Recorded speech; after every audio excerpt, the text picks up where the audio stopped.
Hey everyone, Donut here. Today we're going to be going over the 1984 classic Red Dawn. Alright, that's enough of that bit. I gotta take this shit off.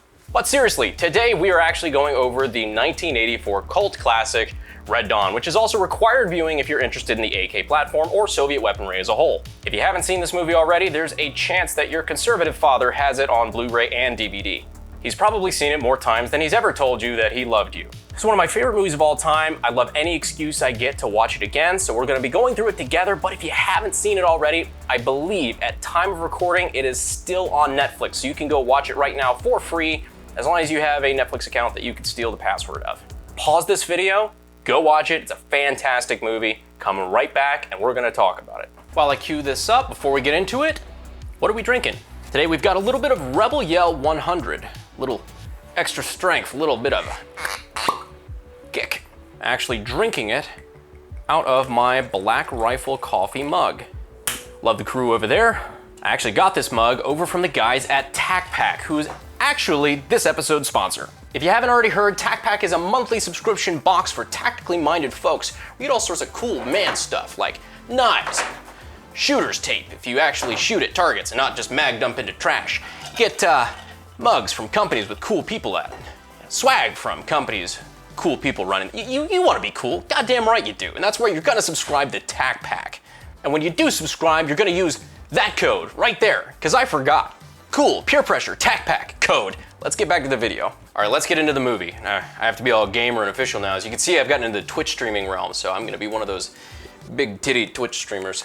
So if you've never seen Red Dawn, the whole premise is this. The Soviet invasion of the United States in small town America, 1984. If you were a teenager in the 80s, this was your wet dream.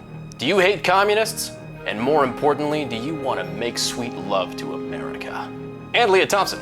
Then Red Dawn is your movie. All right, so here we see Russian/Cuban troops paratrooping in, disrupting, very rudely, a high school class. And if you've ever been a high schooler, you've probably imagined this exact scenario. Unless you're homeschooled, that's kind of weird. Okay, so here we go. They're unloading these crates of sweet Soviet goodness. This is a great line, too. What's going on there, my friend? Mag dump to the chest. And to all the Europeans out there, this is not, in fact, a typical day at American schools. You love the RPG there. Like, it's such a weird noise, too. Because the RPGs in this movie make just kind of like just a howl as they go through the air. And it's not quite how RPGs are, it's more just, I think you actually see in this movie later on, the RPGs are literally just like fireworks on a wire. That, you know, it's Hollywood pyrotechnics. They're not gonna shoot an RPG at a bunch of high school kids. That's one thing that's very iconic about this movie is just the sound design is so unique. The gunfire, you know, it's very, you know, capped out on the high end 80s kind of action shit, but the rockets and everything, the explosions are very, I could hear one of those explosions and immediately think Red Dawn. All right, I'll try to stick to the guns here and not make this just a giant Red Dawn love fest. Although I could do that. Now the funny part, 1984, I think this was filmed in like 83, I guess, if it came out in 84. The AK-74 was in wide use by the Russian military. We didn't have those.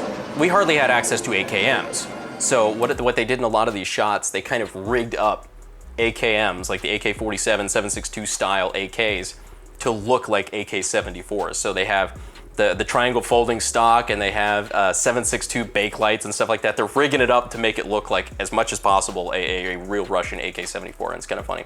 And it works. It works for the average viewer. Because one thing you have to remember, this is the height of the Cold War.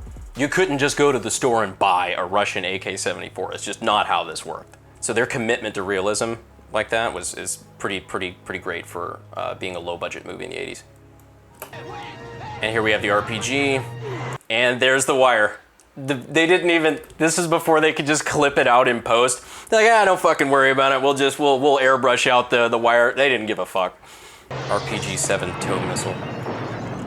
A cool tidbit about this movie, they actually removed a scene, and I don't think it exists anywhere online. I've tried to find it on YouTube all over. There is a scene that they filmed where the Russians took over and shot up a McDonald's. And it's just the most iconic, you know, you think about symbols of America, apparently they thought straight to McDonald's. There's a picture out there, and Delance will put it up on screen, of a bunch of Russian guys from the set of Red Dawn in front of the McDonald's Golden Arches. So this was a real scene, but because apparently before it came out, there was like a really bad McDonald's shooting or something that was in the news, like funny enough, and well, I guess that's not funny at all, fuck. But because, you know, that was kind of an insensitive thing when it was released, I guess they just totally cut the scene, and now it exists nowhere. So I hate to keep harping on this, but in 1984, people they didn't have access to things like Soviet APCs or tanks or shit like that. This is just not a thing that they had. When they were making this movie, they just kitted up the tanks, like pre-existing tanks or Jeeps or whatever, to look exactly like, dead on, as close as they could, the Russian stuff based on surveillance photos or whatever they had. And it's really incredible how good they got it, even though most of that's probably fucking cardboard. Apparently it was so convincing that while they were on the way back to the studio or something like that, there's a kind of a urban legend that says they were pulled over by 2 CIA guys asking where the fuck they got Soviet equipment from, which is, that's pretty funny. I hope it's true.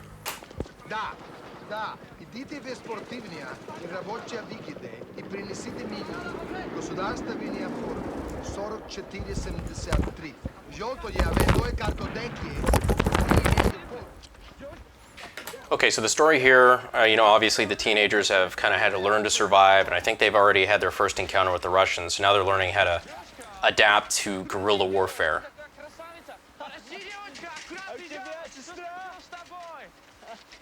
So just look at that tank, it's fantastic. Oh, well, it was fantastic. It pulls out the switchblade like a fucking 50s greaser. And here's the part, come on, wait.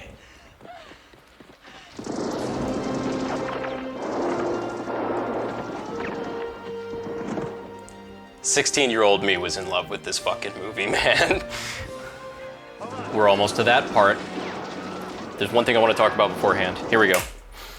That right there, so one of the things that they couldn't get out of Russia at the time, or really anywhere in the world, I guess at that point, they couldn't get from the Soviet Union was the RPK, the actual Russian RPK, which is the light machine gun variant of the, here, fuck it, hold on. They couldn't get this. Not this specific one. This one is a Yugoslavian-made, now modern-day Serbia, M72, which is their RPK variant. But it's pretty much, it's pretty damn close to this. It's not like anybody was commercially making or importing Russian weapon variants at the time, so they improvised. And what they improvised with was none other than the now more rare Valmet. So I'm pretty sure what they're using in this shot is the Finnish Valmet M78, and they just kind of rigged it up to look like an RPK. They put a drum mag in a lot of these shots and things like that. So it's just kind of funny. I never noticed that until like maybe a year or two ago, because I mean, it's close. You understand what they're getting at. You see the bipod and everything like that. So I mean, you understand, but oh, he's gonna do the thing. He's gonna do the thing. He's doing the thing. Wolverines! Yeah, there it was. All right, I can put this back now. So that gun right there that he's using is an Egyptian Mahdi. Do with that information what you will. Ah, there it is. There you can see it better. This is just a Valmet. And you can start to see some of these vehicles and APCs and stuff. It's very much cardboard. Or however they rig it up, I don't know. All right, so that right there, that is supposed to be a Dishka. The Dishka was the Soviet heavy machine gun at the time. It was 12.7 by 108, and it was a Haas.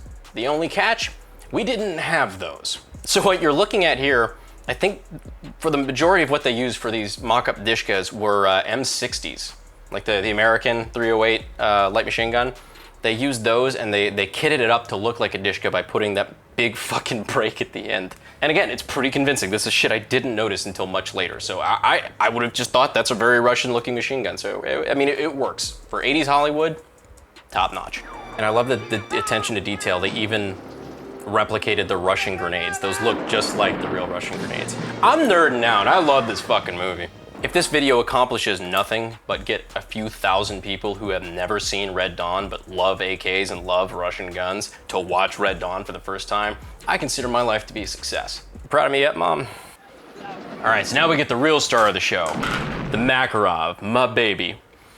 Except I was very upset to know that that's not a Makarov. That's a Walther. That's a Walther PPK. They thought I wouldn't notice. And they were right. For a while. But I did. I did notice. Yeah, honestly, I could sit here and talk about this movie all day. I'm not gonna do that because God knows the runtime on this is probably long enough.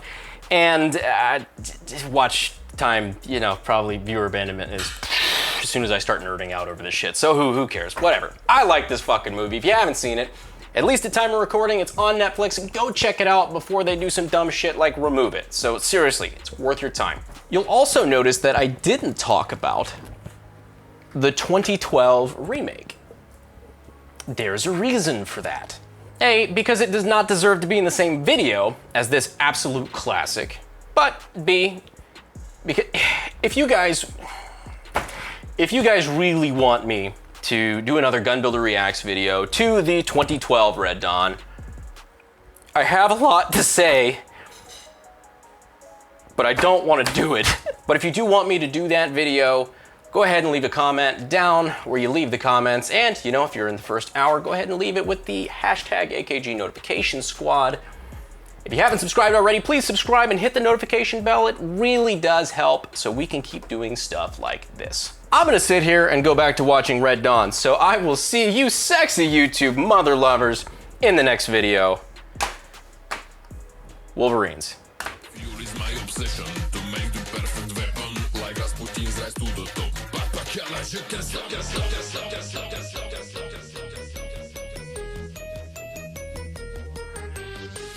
Got a little bit of